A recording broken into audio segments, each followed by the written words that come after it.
ব্যক্তির চেয়ে দল বড়, দলের চেয়ে দেশ।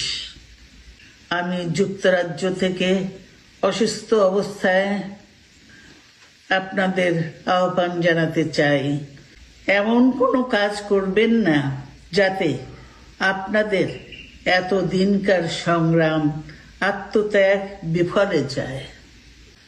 আপনাদের মাধ্যমে ছাত্র, যুবক সহ দেশবাসীর কাছে আহ্বান রাখতে চাই, আসুন প্রতিহিংসা, প্রতিশোধ নয়, পারস্পরিক ভালোবাসা ও ভ্রাতৃত্বের মাধ্যমে আমরা সকলে মিলে আমাদের প্রিয় মাতৃভূমিকে, বাংলাদেশকে সত্যিকার অর্থেই একটি বাসযোগ্য, উন্নত ও গণতান্ত্রিক রাষ্ট্রে পরিণত করি।